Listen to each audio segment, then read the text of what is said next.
ప్రత్యేకంగా పని కట్టుకుని భారతదేశంలో ఎన్నికల సంఘం ఉమ్, కొన్ని వర్గాలను తొలగించడం కోసం ఉద్యమంగా చేసిందని చెప్పనేది ఆ వాస్తవం. ఉమ్, ఎందుకంటే ఈ ఓటర్ల జాబితా ప్రక్రియలో కానీ ఎన్నికల ప్రక్రియలో కానీ లక్షలాది మంది ఉద్యోగులు ఉంటారు, 10 లక్షల మంది ఉంటారు. ఉమ్, పాత్రికేయులుగా మీకు తెలుసు, కాస్త కూస్తో ప్రపంచం తెలిసిన వాడిగా, పరిపాలనలో అనుభవం ఉన్నవాడిగా నాకు తెలుసు. ఈ దేశంలో లక్షల మందితో రహస్యాన్ని దాచడం సాధ్యమా? లక్షల మంది ఉద్యోగులు పాలు పంచుకున్న ఏ ప్రక్రియలో అయినా సరే ఓ కుట్ర ఉమ్, పన్ని రహస్యంగా ఓ పని చేసి దాచిపెట్టడం సాధ్యం?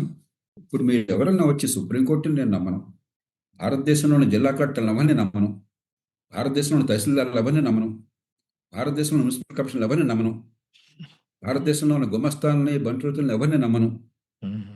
ఇప్పుడు భారతదేశాన్ని మార్చేసుకుందాం మనం. ఉమ్, ఎక్కడో చోట నాకు మార్గం ఏంటి చెప్పండి.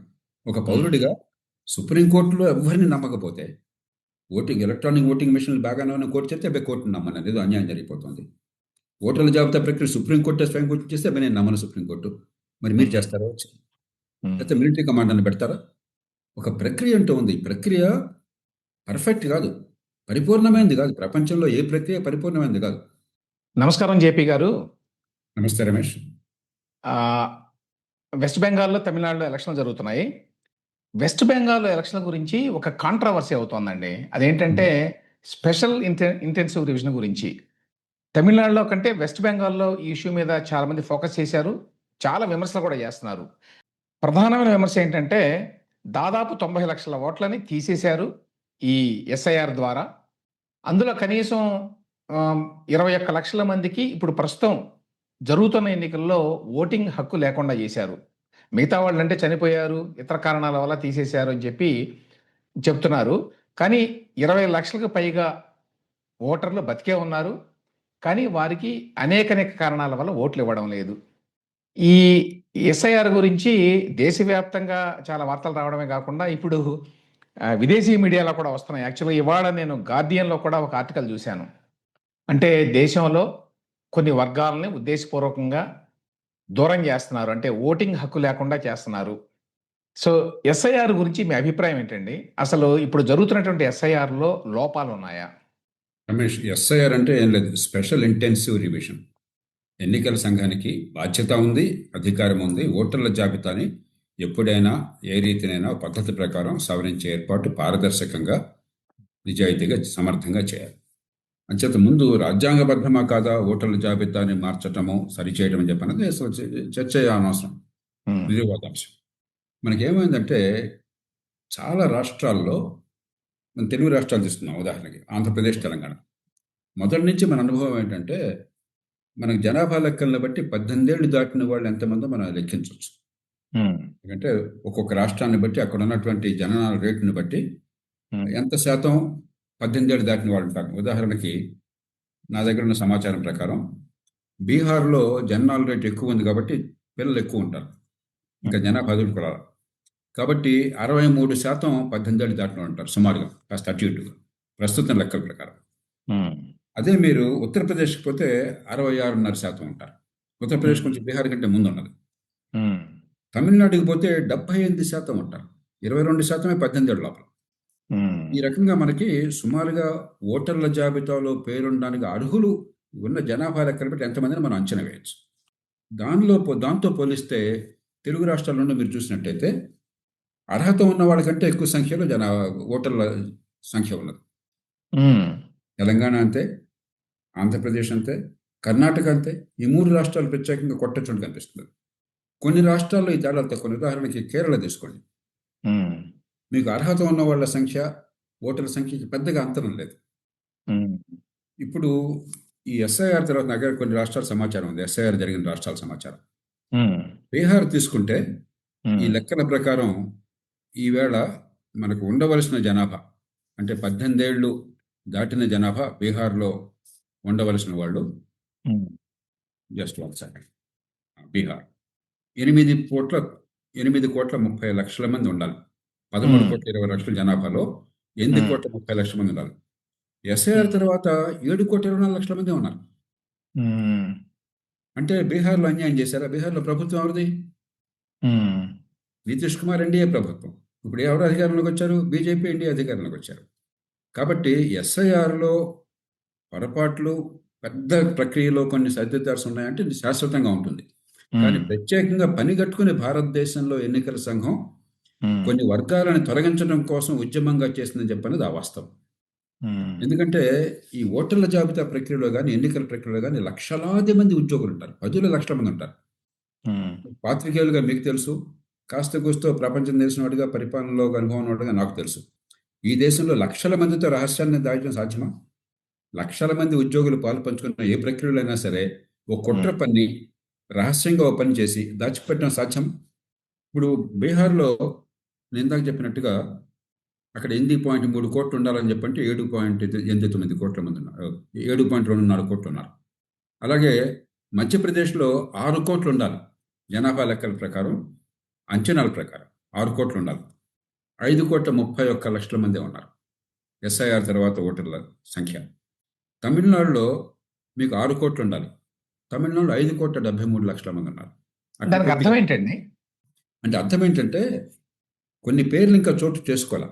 ఏ కారణం అనేది మనం చెప్పలేము. ఇప్పుడు ఎక్కడన్నా మనం కనుక ప్రామాణికంగా సర్వేలు జరిపామనుకున్న ఉదాహరణకి 1999లో లోక్సత్తా ఆంధ్రప్రదేశ్లో, ఇప్పటి ఆంధ్రప్రదేశ్, తెలంగాణలో, కర్ణాటకలో, మహారాష్ట్రలో, పశ్చిమ బెంగాల్లో, కలకత్తాలో సమగ్రమైన సర్వేలు జరిపింది. ఆంధ్రప్రదేశ్లో అయితే ఒక నియోజకవర్గం మొత్తం తీసుకుని అన్ని ఓట్లు చూసాం, జాబితా ఏమిటి వాస్తవం ఏంటి అని చెప్పినది. ఉమ్, ఈ రకంగా సర్వేలు చేస్తే మనకు అర్థమవుతుంది. ఉదాహరణకి వలసలు పోయి ఉండొచ్చు, మన లెక్క జనాభా లెక్కల ప్రకారం వలసపోయిన వాళ్ళు కూడా లెక్కెట్టుంటారు అక్కడ. ఎందుకంటే 2011 లెక్కల ప్రకారం మనం జనాల రేటుని బట్టి ఇవాళ ఎస్టిమేట్ చేస్తున్నాం. నిజానికి పశ్చిమ బెంగాల్లో వాళ్ళు ఉండకపోవచ్చు, అస్సాంలో వాళ్ళు ఉండకపోవచ్చు, బీహార్లో వాళ్ళు ఉండకపోవచ్చు. ఆ జనాభా లెక్కలు మనం అంచనాలు తప్ప మన దగ్గర జనాభా లెక్కలు లేవు. అక్కడ ఉన్న వాళ్ళు లెక్కారు, కానీ ఇక్కడి నుంచి వలసపోయిన వాళ్ళు లెక్కేస్తే జనాభా లెక్కలు కాదు. వలసపోయిన వాళ్ళు ఓటు హక్కు ఉండదు. అట్లాగే మరి ఇతర కారణాలు ఏమైనా ఉండొచ్చు, మనం చెప్పలేం. అంచేత ఖచ్చితంగా ఇప్పుడు నాకు అందిన సమాచారం ప్రకారం ఒక్క కేరళ మినహాయిస్తే కేరళలో ఉండవలసిన వాళ్ళు 2,70,00,000, ఉన్నవాళ్ళు 2,70,00,000. 2,70,00,000 అంటే కేరళలో కాస్త స్పష్టంగా అందరికీ అడ్రస్లు ఉండడము, పరిపాలన మరింత సమర్థంగా ఉండటము, అధికార వికేంద్రీకరణ ఉంది కాబట్టి పంచాయతీలు వగైరా చాలా బలమైన ఉన్నాయి కాబట్టి మున్సిపాలిటీలు, అక్కడ సమాచారం సరిగ్గా ఉండటము కేరళలో జరుగుతుంది. మిగతా అన్ని రాష్ట్రాల్లో కూడా జనాభా లెక్కల ప్రకారం, ఆ అంచనాల ప్రకారం 18 ఏళ్ళ దాటిన ఎంతమంది ఉండాలి, ఈ ఎస్ఐఆర్ తర్వాత ఎంతమంది ఉన్నారో లెక్కేస్తే మనకి తేడా కనిపిస్తుంది. అది ఎందుకు వచ్చింది? వలసల వలన, పరిపాలనలో సామర్థ్యం లేకన, అడ్రస్ సరిగ్గా తేలకపోవడం చేత, ముఖ్యంగా పట్టణ ప్రాంతాల్లో అలా అంచనా వేయాలి. కానీ మన ఊరికే ఇదిగో పులి అంటే అదిగో తోక. భారతీయ జనతా పార్టీ ముస్లింలకు వ్యతిరేకంగా కాబట్టి ముస్లిం ఓట్లు తీసేసి ఉంటారు. ఇవన్నీ ఊహాగానం. లేకపోతే మరొకళ్ళు ఇంకో పార్టీ వ్యతిరేకంగా, మరి అధికారంలో వేరు వేరు పార్టీలు ఉన్నాయి కదా. పశ్చిమ బెంగాల్లో ఎవరున్నారు అధికారంలో? మమతా ఇది బెనర్జీ. కాదు సార్, పశ్చిమ బెంగాల్లో ఇప్పుడు ఎన్నికల భారీగా సంఘానికి తీసేశారు యంత్రాంగం ఎవరిది? సార్. ఎన్నికల సంఘానికి యంత్రాంగం ఎవరిది? చాలా మంది అర్థం చేసుకోవాల్సిన ఒక మాట చెప్తారు. చాలా మంది అర్థం చేసుకోవాలి. ఎన్నికల సంఘం అంటే ఢిల్లీలో ముగ్గురు కూర్చొని నిర్ణయాలు చేస్తున్నారని, వాళ్ళ చేతుల్లో ఏమీ లేదని చాలా స్పష్టంగా చెప్తున్నాను. వాళ్ళు కొన్ని విధానాలు రూపొందిస్తారు. ఆ విధానాలు ఎన్నికల కోడ్లో ఉంటాయి, మనకి ఎలక్షన్ మాన్యువల్లో ఉంటాయి స్పష్టంగా. దానిలో ఏమి రహస్యం లేదు, కొట్టుకోవడానికి సాధ్యం కాదు. దేశమంతటికి వాళ్ళు మార్కెట్లో పోతే 10 రూపాయలతో కొనుక్కోవచ్చు ఆ పుస్తకం మీరు, ఎలక్షన్ మాన్యువల్. ఓటర్ల జాబితా ఏ రకంగా చేస్తున్నారని చెప్పినారు కాబట్టి ఆ ప్రక్రియ వాళ్ళు చెప్తారు. జరిపేదంతా కూడా అర్థం చేసుకోవాల్సింది ఏంటంటే, జిల్లా కలెక్టరు, పెద్ద నగరాలైనట్టయితే మున్సిపల్ కమిషనరు, ఆయన జిల్లా ఎన్నికల అధికారి, డిస్ట్రిక్ట్ ఎలక్షన్ ఆఫీసర్. చట్టంలో ఉన్నది డిస్ట్రిక్ట్ ఎలక్షన్ ఆఫీసర్. ఆయన కింద ఆర్డీఓలు, అదే మున్సిపల్ కమిషనర్ అయితే డిప్యూటీ కమిషనర్ మున్సిపాలిటీ, మున్సిపల్ కార్పొరేషన్లు వాళ్ళు, ఇంకా కింది స్థాయిలో తహసీల్దార్లు లేక మన ఎంఆర్ఓలు, వీళ్ళు ఎలక్ట్రల్ రిజిస్ట్రేషన్ ఆఫీసర్. వాళ్ళ యంత్రాంగం మొత్తం పనిచేస్తుంది. పశ్చిమ బెంగాల్ని తీసుకోండి, మొత్తం ఎన్నికల యంత్రాంగం ఎవరు చేసి, ఎలక్షన్ నిర్వహణ వేరు, అప్పుడు కూడా వీళ్ళే చేసేది. కానీ కనీసం అక్కడ ఎన్నికల సంఘం చేతుల్లో పనిచేస్తున్నారు, కాగితం మీదైనా సరే. ఇప్పుడు అట్లా కాదు. పూర్తిగా అక్కడ ఎంఆర్ఓ ఎవరు ఉండాలో లేకపోతే తహసీల్దార్ ఎవరు ఉండాలో ప్రభుత్వం నిర్ణయిస్తుంది. అక్కడ గుమస్తాలు ఎవరో ప్రభుత్వం నిర్ణయిస్తుంది. ఆర్డీఓలు ఎవరో ప్రభుత్వం నిర్ణయిస్తుంది. కలెక్టర్లు ఎవరో ప్రభుత్వం నిర్ణయిస్తుంది. వాళ్ళ చేతుల్లో ఉన్నారు. వీళ్ళందరూ కూడా పశ్చిమ బెంగాల్ ప్రభుత్వానికి వ్యతిరేకంగా మమతా బెనర్జీ అధికారంలో ఉండగా అధికార యంత్రాంగం మొత్తం వాడికి వ్యతిరేకంగా కావాలని ఈ రకంగా చేశాడడానికి అసలు ఆధారం ఏమన్నా ఉందా? ఇకైతే ఈ భారతదేశంలో ప్రజాస్వామ్యము, ఎన్నికలు లేకపోతే పాలనా సాధ్యం, ఇవన్నీ అభూత కల్పనలు. ఇటీవల అదంతా అసలు ప్రజాస్వామ్యమే లేదని ఇప్పుడు ఆరోపణలు అండి. కొన్ని మీ దృష్టికి తీసుకొస్తాను. 2.7 మిలియన్ ఓట్లు డిలీట్ అయినాయి 27 లక్షల ఓట్లు ఇప్పుడు వెస్ట్ బెంగాల్లో.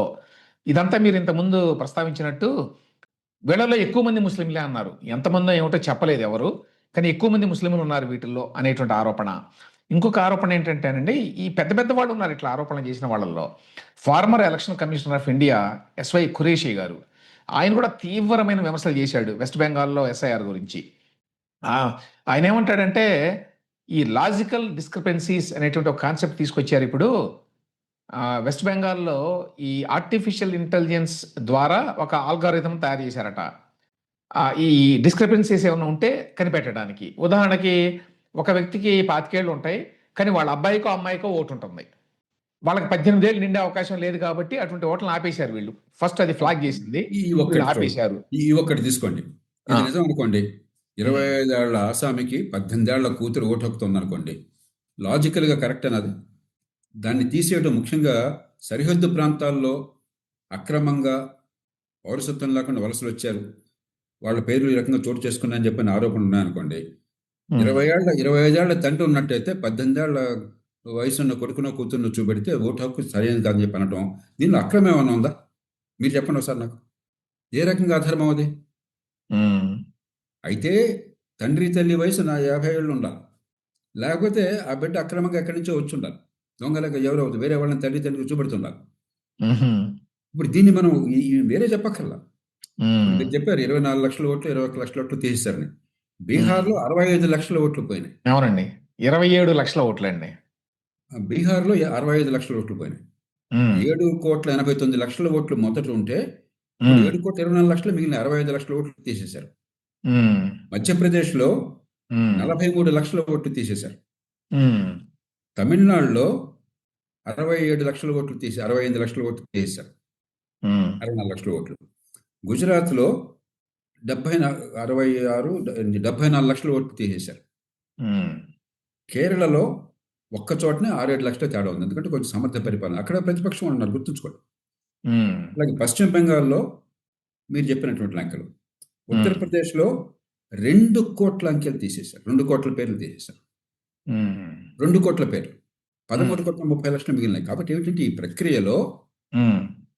కొన్ని పద్ధతులు చేపట్టారు. గతంలో చాలా రాష్ట్రాలలో హ్మ్. ఉండవలసిన ఓట్ల కంటే ఎక్కువ ఉన్నాయి పేర్లు. ఇప్పుడు రెండోది అదొక ఇష్యూ సార్ నాకు అర్థం కాని ఇష్యూ రెండోది ఏంటంటే, నిర్వహణ ఈ ఇక్కడ మొత్తం జస్ట్ 1 సెకండ్. ఈ ప్రక్రియ ఆ! చేపట్టేదంతా కూడా ఆ! రాష్ట్ర ప్రభుత్వం చేతుల్లో ఉన్న సాధారణ పరిపాలనా యంత్రాంగం అంటే రెవెన్యూ శాఖ కానీ, హ్మ్. మున్సిపాలిటీస్ కానీ, జిల్లా కలెక్టర్ల ఆధ్వర్యంలో పూర్తిగా ప్రభుత్వం చేతుల్లో. మూడోది కాబట్టి కా కాబట్టి మీరు ఢిల్లీలో కూర్చున్న కేంద్ర ప్రభుత్వం గాని, లేకపోతే ఢిల్లీలో కూర్చున్న ఎన్నికల కమిషనర్‌లు గాని, ఇక్కడ డిక్టేట్ చేయలేరేమి అని అంటున్నారు. అంటే అంతేనా? 100కి 100 పాళ్ళు. నేను ఎన్నికలు హ్మ్. నిర్వహించాను ఒక అధికారిగా. హ్మ్. ఢిల్లీ వాడిది ప్రమేయమే లేదసలు. హ్మ్.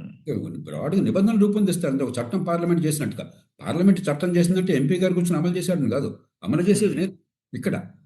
చట్టం మీరు చేయొచ్చు. హ్మ్. అమలు నా చేతుల్లో ఉంది. నేను రాష్ట్ర ప్రభుత్వం చేతుల్లో ఉన్నాను. తర్వాత ఓటర్ల జాబితాలో మీకు ఓటర్ ఐడెంటిటీ కార్డు ఓటర్‌కి ఉంది. ప్రతి ఓటర్‌కి ఉన్నది భారతదేశంలో. ప్రపంచంలో చాలా కొద్ది దేశాల్లో ఓటర్‌కి గుర్తింపు కార్డు ఫోటోతో ఉంది. అవును. రెండోది ఓటర్ల జాబితాలో ఓటర్ల ఫోటోలున్నాయి. అవునండి. మూడోది పోలింగ్ బూత్‌లో ఎవరొస్తున్నారు, ఎవరు పోతున్నారని చెప్పన్నది అక్కడ గోడది. మీరు ఎన్నో సార్లు ఓటేశారు గదా! అంతమంది ఎందుకు కూర్చున్నారనుకుంటున్నారు? మీ పేరుందో లేదో చూడడము, మీ ఫోటో ఐడెంటిఫికేషన్ వెరిఫై చేయటము, మీకు మళ్ళీ చెరిగిపోని గుర్తు వేయటము, దొంగ లెక్కలు పోకుండా ఈ తతంగం అంతా ఉంది. నాలుగోది ఏజెంట్లున్నారు అక్కడ పార్టీలకి.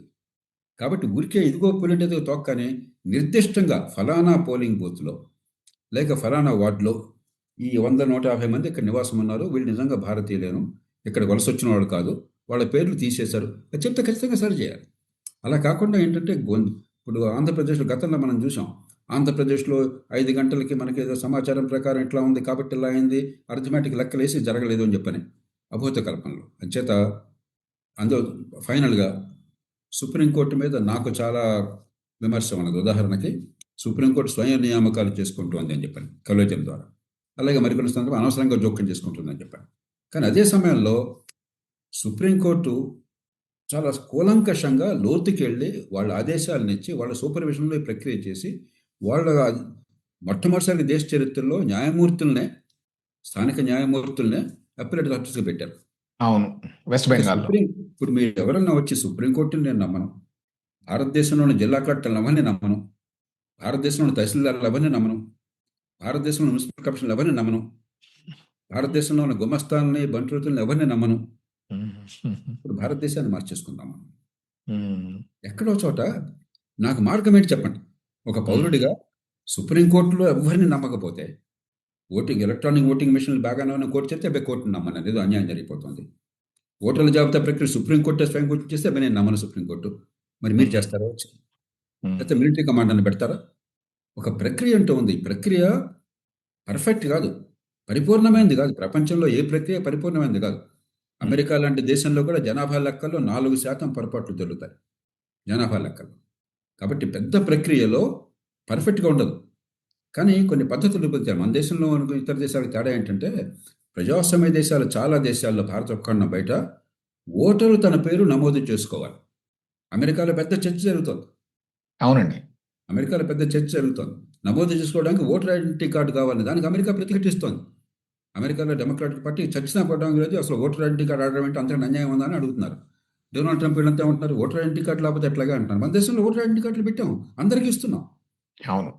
ఆ దేశాల్లో వాళ్ళు నమోదు చేయించుకోవాలి. మన దేశంలో నమోదు ప్రభుత్వమే చేస్తుంది. లేకపోతే ఎన్నికల సంఘం, లేకపోతే ఎన్నికల యంత్రాంగం, ప్రభుత్వ యంత్రాంగమే చేస్తుంది. ఆ తేడా తప్ప ఇక్కడ హ్మ్. ఎన్నికల్లో పొరపాట్లు లేవని ఎవరు అనరు ఇంత పెద్ద ప్రక్రియలో. బుద్ధిపూర్వకంగా, కుట్రపూర్వకంగా, పక్షపాత ధోరణితో పెద్ద ఎత్తున పొరపాట్లు ఉన్నాయన్నది అభూత కల్పన. అట్లా మరి అయినట్టయితే ఎందుకు సార్? భారతదేశంలో ఎన్నిసార్లు పార్టీలు, ప్రభుత్వాలు అధికారం మారో ఎన్నో హ్మ్. సార్లు అధికారంలో ఉన్నవాళ్ళు పోతున్న దేశం ఇది. వీళ్ళు ఇటీవల కాలంలో గత 27 ఏళ్ళుగానే ఒకసారి అధికారంలో ఉన్న ప్రభుత్వం జాతీయ స్థాయిలో కానీ రాష్ట్రంలో కానీ మన్మోహన్ సింగ్ కావచ్చు, ఇక్కడ రాజశేఖర రెడ్డి కావచ్చు, మరొకళ్ళు కావచ్చు. రెండోసారి రావటం ఈ మధ్య కాలంలో ఉంది. అదివరకు అధికారంలో ఉంటే ఓడిపోవటం గ్యారంటీ. ఇంత తేలిగ్గా ఎన్నికల ఫలితాలను మార్చే అవకాశం ఉంటే అధికారంలో దేశంలో వదులుకుంటాడు అధికారాన్ని. చాలా మనం అసలు సమస్యను పక్కన పెట్టేసి అభూత కల్పన చేస్తున్నాం. కానీ ఇంతమంది ఎందుకండి ఇంతంత స్ట్రాంగ్ వర్డ్స్ వాడుతున్నారు? ఉదాహరణకి టీఎంసీ తీసుకోండి, తృణమూల కాంగ్రెస్, సాగరిక ఘోష్, ఈమె జర్నలిస్ట్ కూడా కదా, మాజీ జర్నలిస్టు, ప్రస్తుతం ఎంపీ తృణమూల కాంగ్రెస్‌లో. కాన్స్టిట్యూషనల్ క్రైమ్ అంది బెంగాల్‌లో జరుగుతున్నది నో, ఆవిడ మాటల్లో. సాగర్‌కి అది నాకు స్వయంగా తెలుసు. హుహు. వ్యక్తిగతంగా కూడా అది పక్కన పెట్టేద్దాం. హ్మ్. వీళ్ళందరూ ఏ నేపథ్యం నుంచి వచ్చారు? హ్మ్. నిష్పాక్షిక నేపథ్యం నుంచి వాస్తవాల ఆధారంగా రీసెర్చ్ హ్మ్. చేసి డేటా చూపెడితే నేను హ్మ్. పరిశీలిస్తాను. నా పార్టీని బట్టి హ్మ్. నా వ్యతిరేక పార్టీ అయినట్టయితే వాళ్ళు ఏం చేసినా కూడా నేను దానికి వ్యతిరేకమే అన్న ధోరణి ఈ దేశంలో ప్రభుత్వం. చాలా దేశాల్లో ప్రభుత్వం. రేవంత్ రెడ్డి గారు ఉన్నాడు. హ్మ్. రేవంత్ రెడ్డి గారు కొన్ని మంచి పనులు చేస్తారు, కొన్ని చెడ్డ పనులు చేస్తారు. మంచి పనులు చేస్తే బాగున్నాయి, చెడ్డ పనులు చేస్తే కరెక్ట్ కాదు, ప్రత్యామ్నాయం ఉందని చెప్తే ఆ మాటకి విలువ ఉంటుంది. ఆయన ఏం చేసినా నేను ఒప్పుకోనని ఒకడని, కేసీఆర్ ఏం చేసినా ఒప్పుకున్న మరొకడంటే ఆ మాటలను మనం ఎంతమంది చెప్పినా మనకు అనవసరం. ఎందుకంటే మీకు అసలు హ్మ్. విషయం ఏంటో సంబంధం లేకుండా ఎవరు చేశారు? హ్మ్. అదే పని ఇంకొకడు చేస్తే బ్రహ్మాండంగా ఉందంటాం. మన దేశంలో బహిరంగ చర్చలో సమస్య అది. నాకు హ్మ్. నచ్చని వాడు చేస్తే ఏం చేసినా బాగోలేదు. నచ్చిన హ్మ్. వాడు చేస్తే ఏం చేసినా అదే పని బాగున్నదని. దానికి అతీతంగా వెళ్ళకపోతే ప్రజాస్వామ్యంలో ఈ కులాలు రెచ్చగొట్టినట్టుగా పార్టీలు కూడా కులంలాగా మార్చి పారేశాం. ఆ భయంకరమైనటువంటి పాక్షిక తత్వం మన ప్రయోజనాలను మర్చిపోయి ఇది హ్మ్. శత్రురాజుల మధ్య యుద్ధం. మనం మౌన ప్రేక్షకులలాగా తయారై వాళ్ళ గురించి మాట్లాడుతున్నాం కాదు మన జీవితాలు ఇవి.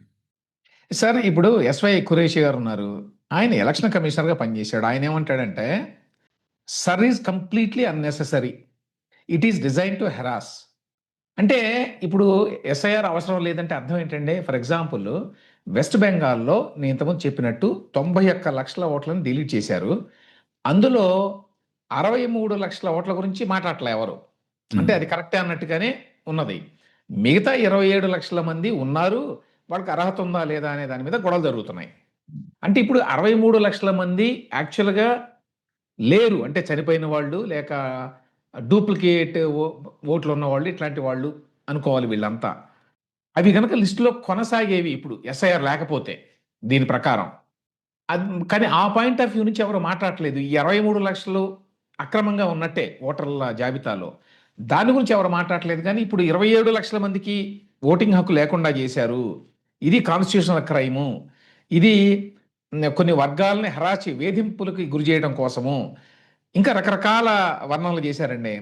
ఇంకొక ఎగ్జాంపుల్ ఈ గార్డియన్ ఆర్టికల్‌లో వచ్చింది. అమర్త్య సేన్‌కి కూడా నోబెల్ లారియట్ అయినటువంటి అమర్త్య సేన్ గారి ఓటు కూడా లేదు అన్నారు. అయితే ఇక్కడ అమర్త్య కూడా సేన్ ఒక సమస్య ఉంది నాకు. అదేంటంటే ఆయన ఆయన ఎక్కడ ఉంటున్నారు? తెలియదండి మరి అదేంటో. మరి అది తెలుసుకోకుండా మాట్లాడితే ఎట్లాగా?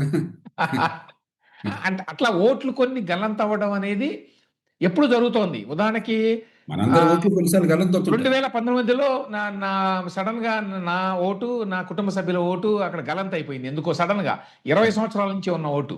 కరెక్ట్. మళ్ళీ వచ్చింది ఇప్పుడు. మళ్ళీ అప్లై చేసుకుంటే. ఇప్పుడు మీరేమో ఆహ్, తప్పు అనుకోలా. మీరు మామూలుగా ప్రభుత్వంలో ఉండేటువంటి అసమర్థత, అలసత్వం అని చెప్పి మీరు అర్థం చేసుకున్నారు. హ్మ్. అంతేగాని రమేష్ గారు ఓటు వేయకుండా కుట్ర పన్ని వీళ్ళు చేశారని మీరంతా వీధుల్లో ఊరంగం చేయలా. అది తేడా. మన పరిపాలన అద్భుతంగా ఉందని భారతదేశంలో మెడ మీద తలకాయ ఉన్నోళ్ళు ఎవరు అనుకోరు. హ్మ్. కాబట్టి పరిపాలనలో జరిగేటువంటి మామూలు యాహ్! లోటుపాట్లని ఇది ఈ రంగంలోనే హ్మ్. కాదు అన్ని రంగాల్లో జరిగితే మనందరికీ తెలిసి ఏమవుతుందో. హ్మ్. దాన్ని మనం పెద్ద కుట్రగా అభివర్ణిస్తే హ్మ్. పశ్చిమ బెంగాల్, అస్సాం లాంటి రాష్ట్రాల పరిస్థితి ప్రత్యేకం భారతదేశంలో. పెద్ద ఎత్తున బంగ్లాదేశ్ నుంచి వలసలు వచ్చి, సరే వాళ్ళు అమాయకులే, వాళ్ళు పట్టు చేతి పట్టుకొచ్చారు. అది వేరే విషయం. అది మా సానుభూతి ఉండటం వేరు. కానీ పౌరసత్వం లేకుండా, ఏ రకమైన డాక్యుమెంట్లు, వీసాలు లేకుండా దేశంలోకొచ్చి, సరే ఇక్కడ హ్మ్. నివసిస్తున్నారు, ఏదో పనులు చేసుకుంటున్నారు.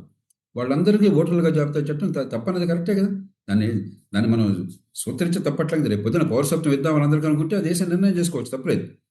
కానీ ఆ నిర్ణయం లేనప్పుడు మీరు హ్మ్. అక్రమంగా ఇంకొక దేశం నుంచి వలస వచ్చిన వాళ్ళందరికీ ఓటు కావాలని చెప్పంటే అది ధర్మం కాదు కదా!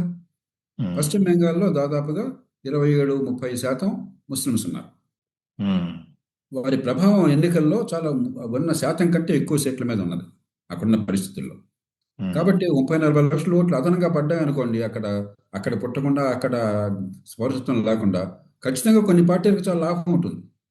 మరికొన్ని పార్టీలు మనకు నష్టం ఫీల్ అవుతాయి. మనకది అనవసరం. చట్టం ఏం చెప్తోంది? ఓటు హక్కు ఎవరికుండాలి? ఈ దేశంలో ఎవరు ఎట్లా వచ్చినా కూడా ఓటు హక్కు ఉండాలనా? లేదా అని చెప్పన్నది. మిగతా హ్మ్. రాష్ట్రాల్లో కూడా ఎందుకు లేదు? తమిళనాడులో కూడా పెట్టట్లే. కారణం ఏంటి? అక్కడ పెద్దగా ఇతర దేశాల నుంచి అక్రమంగా వలస వచ్చిన వాళ్ళు నివాసం ఉంటున్నట్టుగా పెద్ద ఆధారాలు లేవు.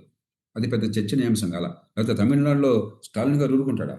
ద్రవిడియనోద్యమే మేము దేశం నుంచి విడిపోతానంటాడా? హ్మ్. కాబట్టి ఇది కేవలం కొన్ని ప్రాంతాలకి పరిమితమైంది. బంగ్లాదేశ్ నుంచి వలస వస్తున్నాయని చెప్పన్నది ఎంతమంది వస్తున్నారో నా దగ్గర లెక్కలు లేవు. కానీ చాలా చర్చ జరుగుతోంది. 1984లో మీకు గుర్తుందా 84లో అస్సాంలో ఎందుకొచ్చింది? అస్సాం గణ పరిషత్ ఎందుకొచ్చింది? నెల్లీ మ్యాసకర్ ఎందుకు జరిగింది? ఎందుకని ఆనాటి ఎన్నికల్లో 10% మాత్రమే ఓట్లు పడ్డాయి దేశం అస్సాం మొత్తం రాష్ట్రంలో.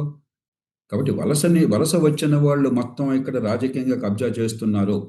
మా హ్మ్. సమాజాన్ని మారుస్తున్నారని చెప్పి చాలా పెద్ద ఎత్తున ఈ దేశంలో కొన్ని ప్రాంతాల్లో వాతావరణం ఉన్నది. హ్మ్. ఉద్యమాలు జరిగినాయి.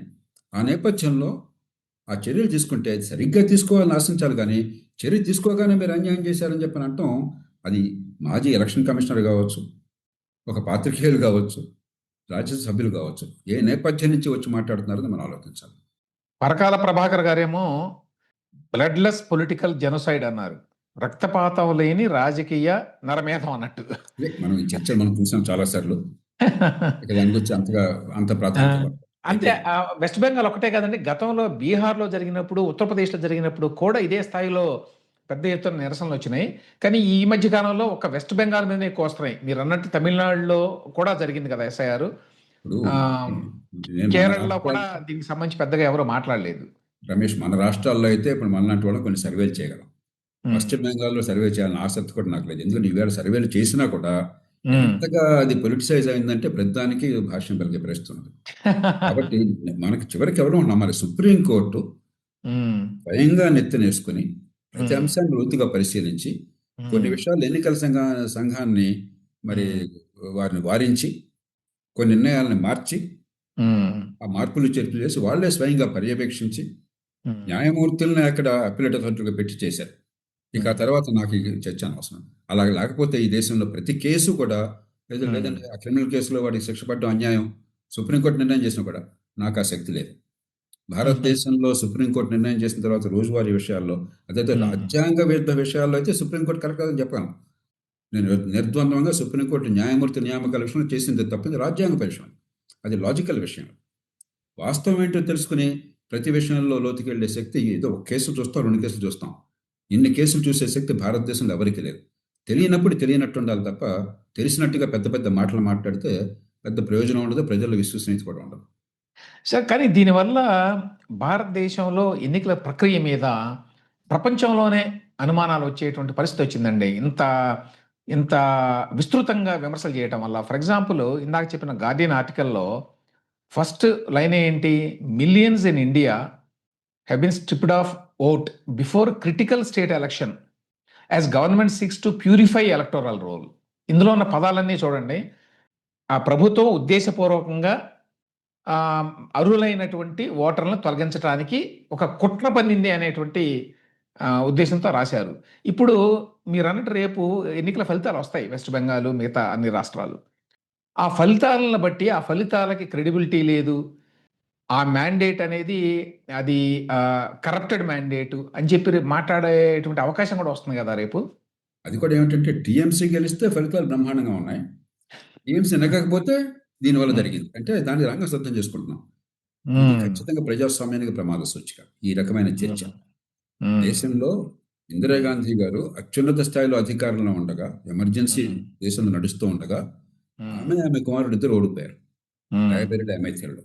అవును. ఆమె పార్టీ దేశంలో అతిపెద్ద రాష్ట్రం ఉత్తరప్రదేశ్లో 85 సీట్లు ఓడిపోయింది, బీహార్లో 54 సీట్లు ఓడిపోయినారు, రాజస్థాన్లో 25 అనుకుంటే 25 సీట్లు ఓడిపోయినారు. ఇట్లాగా మొత్తం తుడిచిపెట్టుకుపోయినారు. ఇందిరాగాంధీ గారు చాలా తేలిక అనొచ్చు కదా, మోసం చేశారని చెప్పని. ఒక్క మాట అలా ప్రజల తీర్పుని శిరసావహిస్తున్నానని చెప్పని ప్రజల ముందుకు వెళ్ళి 80లో మళ్ళీ అధికారంలోకి వచ్చారు. ఇది ఈ దేశంలో సాంప్రదాయం. భారతీయ జనతా పార్టీ ఎన్నోసార్లు ఎన్నికల్లో ఓడిపోయింది. కాంగ్రెస్ ఇతర పక్షాలు ఒక 40-50 ఏళ్ల పాటు ఎన్నోసార్లు ఎన్నికల్లో ఓడిపోయారు. ఎవరూ కూడా ఎన్నికల్లో భయంకరమైన రిగ్గింగ్, పెద్ద ఎత్తున స్థానికంగా కొన్ని అక్రమాలు ఉంటే వాటిని చూపెట్టారు వీళ్ళు కానీ వాళ్ళు కానీ. కానీ ఎన్నికల్లో దుశ్చర్యల వల్ల, ఎన్నికల సంఘం వల్ల మేము ఓడిపోయామని ఒక్కళ్ళు కూడా ఆరోపణ చేయరు.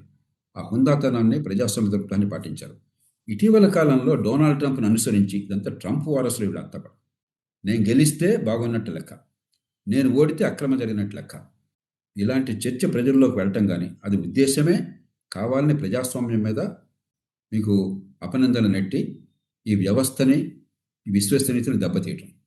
అందుకని ఆలోచించే వాళ్ళు ఏ రకంగా దీనిలో రాజీ పడకూడదు. లేకపోతే వీళ్ళలో బీజేపీ గెలిచినా, కాంగ్రెస్ గెలిచినా, టీడీపీ గెలిచినా, మరో పార్టీ గెలిచినా మనకు ఎవరికి తేడా లేదు. కానీ రూల్స్ ఆఫ్ ది గేమ్, ఎన్నికల ప్రక్రియనే మీరు ప్రశ్నించినట్టయితే ఎవరు నమ్ముతారు? మీరు సుప్రీంకోర్టును నమ్మరు, రాజ్యాంగ సంస్థలను నమ్మరు. మొత్తం దేశంలో ఉన్న 2.5 కోట్ల మంది యంత్రాంగానికి రోజు మద్దతు ఇచ్చేది వీళ్ళే, వాళ్ళ సమ్మెలకు మద్దతు ఇచ్చేది వీళ్ళే, వాళ్ళ గీతాలు పంచమని గొడవ చేసేది వీళ్ళే. కానీ వాళ్ళని నమ్మరు. ఏ పాలనా యంత్రాంగానికి రోజు మద్దతు ఇస్తున్నారో, ఎవరి తరఫున వకాలు తప్పించుకుని మీరు వాళ్ళ సమ్మెలకి మీరు మద్దతు ప్రకటిస్తున్నారో, వాళ్ళ జీతాలు పెంచాలని రోజు కోరుతున్నారో ఆ యంత్రాంగం మొత్తాన్ని నమ్మరు. ఎవరు నమ్ముతారు మీరు? ఒక ఆర్మీ కమాండర్ని పెట్టమంటారా? లేదా చైనా నాయకుడిని తీసుకొస్తారు, అమెరికా నాయకుడిని తీసుకొస్తారు దేశాన్ని పరిపాలించడానికి? ఏం మాట్లాడుతున్నాం మనం? ఎంత ప్రమాదకరమైన విషయమో తెలుసా? ఈ ప్రజాస్వామ్యంలో ఉన్న లోపాలను రోజు ఎత్తి చూపుతున్న వాళ్ళు మీరు. నేను గత 30 ఏళ్ళుగా నేను ప్రతిరోజు ప్రజాస్వామ్య లోపాలు ఎత్తి చూపెడుతున్నాను. నిజమైన లోపాల మీద దృష్టి పెట్టకుండా ఈ కుహనా చర్చ చేపట్టి ఏదో చర్చ ఉన్నట్టుగా భ్రమింపజేసి, గతంలో ఎలక్ట్రానిక్ ఓటింగ్ మిషన్స్ గురించి ఎంత పెట్టారు చర్చ? ఇప్పటికి కూడా కొంతమంది ఎంత మాట్లాడుతున్నారు, అక్రమంగా జరిగిపోతుందని చెప్పని. మరి ఎన్నోసార్లు ఎవరైతే ఆరోపణ చేశారో వాళ్ళు అద్భుతంగా గెలిచారే, అప్పుడు గొడవ లేదా? ఇప్పుడు వీళ్ళలో చాలామంది ఈవీఎంలు అన్యాయంగా ఉన్నాయన్నారు. మరి ఇప్పటిదాకా అదే ఈవీఎంలతో మరి మమతా బెనర్జీ మళ్ళీ గెలుస్తూ వచ్చింది అంటే ఈవీఎంలు అన్యాయం జరుగుతుంది అక్కడ. ఈవీఎం మొత్తాన్ని కూడా అన్యాయం చేశారా? వీళ్ళేగా. ఈ మాట్లాడే వాళ్ళే చాలామంది ఆ మాట కూడా మాట్లాడేది. మరి అది ఓకేనా? ఇంతకంటే ఎక్కువ చర్చ అక్కర్లా.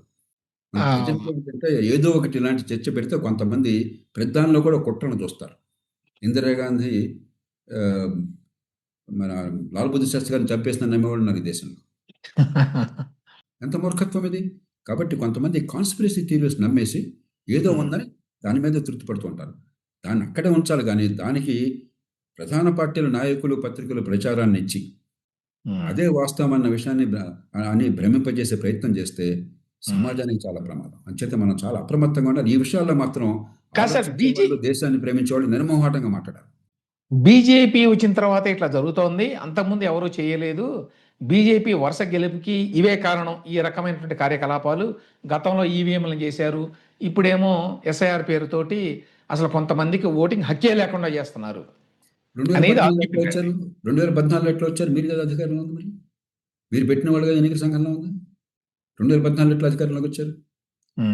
2024లో 8 సీట్లు తగ్గినాయి. మరి మీరు మీ ప్రభుత్వాలు రాష్ట్రాల్లో అధికారంలో ఉండగా మీరు వాళ్ళు ఎందుకు నెగ్గారు?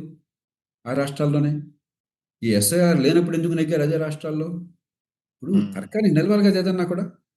ఇప్పుడు నేను గెలిస్తే బాగా జరిగింది, నేను ఓడితే అన్యాయం జరిగిందని చెప్పని అదే మాటలు బుకాయించేవాళ్ళు ఉమ్.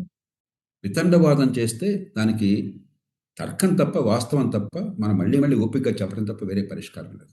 ఓకే. కాబట్టి ఎస్ఐఆర్‌లో కొన్ని లోపాలు ఉంటే ఉండొచ్చు. సాధారణంగా ఉండే లోపాలు గాని, ఉద్దేశపూర్వకంగా, కుట్రపూరితంగా లక్షలాది మందికి ఓటింగ్ హక్కుని తిరస్కరిస్తున్నారు అనే మాట నిజం కాదంటారు. అట్లా అన్నట్టయితే బెంగాల్లో ఉన్న ప్రభుత్వ ఉద్యోగులు మొత్తం కలిసి కుట్ర పన్నారు బెంగాల్లో ప్రభుత్వానికి వ్యతిరేకంగా అనుకోవాలి. అది చాలా ఓకే. హాస్యాస్పదమైన విపరీతమైన వితండవాదం. ఓకే.